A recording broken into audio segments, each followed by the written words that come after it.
I'm Shelby Barnes, and I have suffered with both postpartum anxiety and postpartum depression.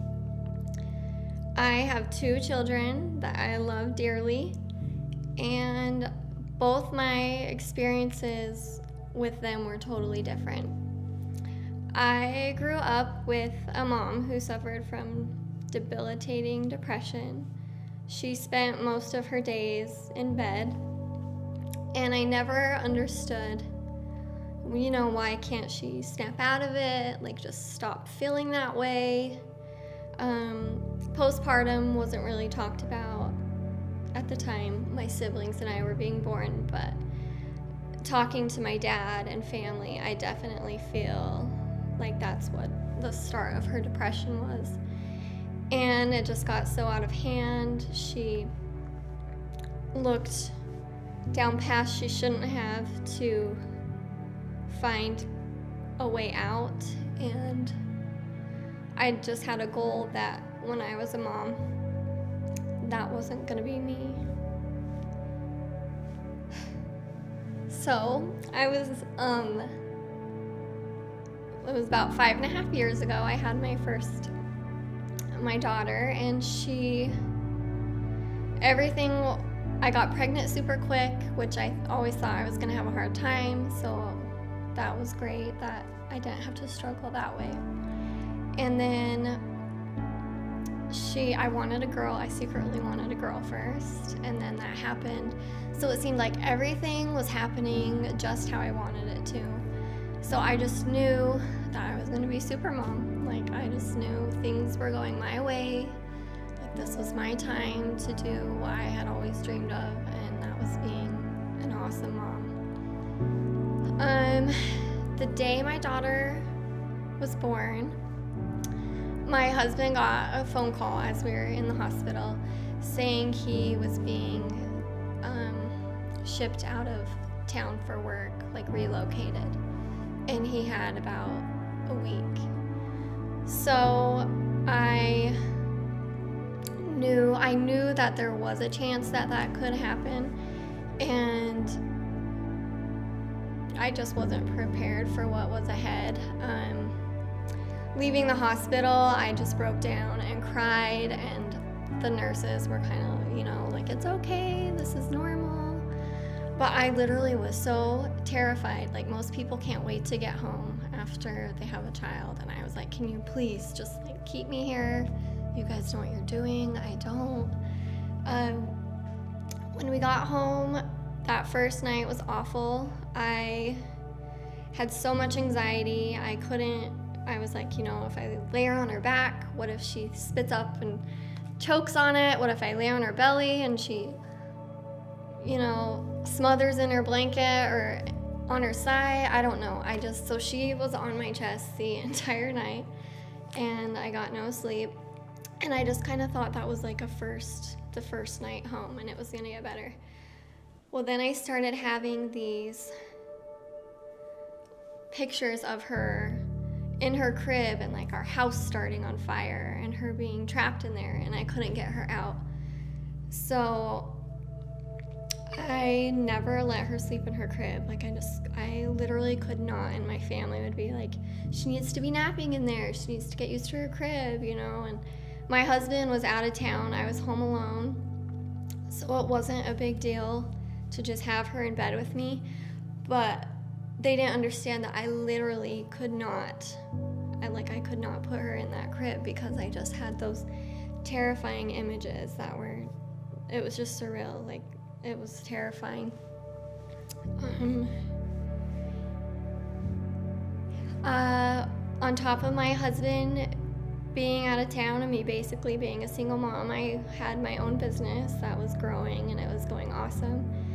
And I feel like it was doing so well because I've always been so organized, and I was just a yes person, and I just kept taking on so many different things, and I finally had a nervous breakdown is the only way to describe it. And it's because I kept saying yes to all these things, and it was affecting my marriage with my husband. I resented him. that he got sent out of town, and and it was devastating for him to be missing out on all these things. He would come home when he could, but my anxiety just got so out of control. I got these excruciating headaches, so I visited my physician, and she's familiar with my husband's job, so she's like, are you sure you're not maybe suffering with postpartum depression? And I was like, no, I'm not depressed. And she's like, well, anxiety is also part of that. And I was too prideful to be like, yes, I'm anxious, as I'm sitting there bawling hysterically in front of her, like, I'm fine, I don't need the medication. And so I decided to see a therapist, and that helped a lot. It made me realize I had a lot of emotional damage from, I lost my mom at a young age, and just, I'm not blaming her for anything. If anything, I'm so compassionate towards what she went through. I now have a great understanding, and I wish I could talk to her about it. So I got with therapy and lessening the load on my plate. I got better and was feeling well, and I didn't feel ready to have more kids quite yet, but I ended up pregnant, and we were super excited. And my husband was finally working at home, and life was good until we found out he's going to be getting shipped out of town again, and I just knew I didn't want to raise this baby alone again. So we decided to make the move to Las Vegas. And we moved down here when I was 7 months pregnant, and I was good during my pregnancies. And then once I had the baby, I anticipated, this awful anxiety and worrying about him being in his crib. But I was actually really at ease, and I was super excited. I was like, I don't think I'm not gonna have issues this time. I'm gonna be okay. He's gonna be a good baby, and it's all gonna be good. Then same as my daughter, around 7 months, when he turned 7 months old, for some reason, I just felt this it literally felt like this black, dark cloud was just hanging over me all the time, I would take walks, get out of the house, get up, get ready, open all the windows, and I just couldn't kick this feeling. And it kept getting worse to where I was becoming so angry and irritable and short with my family.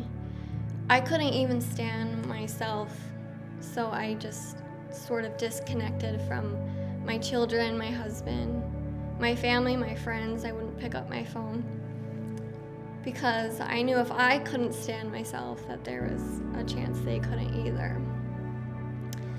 And I would basically, as soon as my husband got home from work, I would just go to my room, and I just couldn't be around anyone.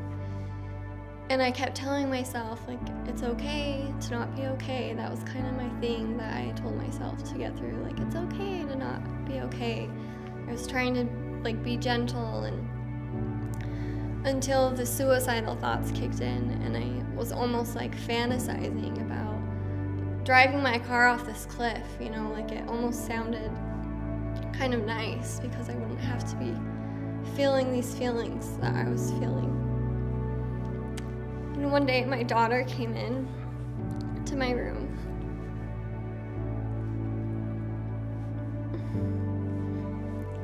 and she asked me to play, and I just told her, sweetie, I can't. I just can't. I had no desire to. I just couldn't kick this feeling. And just the look on her face was enough for me to change my little saying in my head. And I started saying, it's okay to not be okay, but it's not okay to stay this way. And that was what it was for me to, make an appointment with my doctor. The headaches were back. I talked to her about that, but this time I was open to the option of maybe trying medication, but just things in the past with my mom, medication didn't work out well with her. My whole family kind of had this bad vibe about it because it didn't work well for her. So I was terrified to try it, so I didn't. Told her no, maybe I'll hold off on that. Then I got home. I just went for about a week.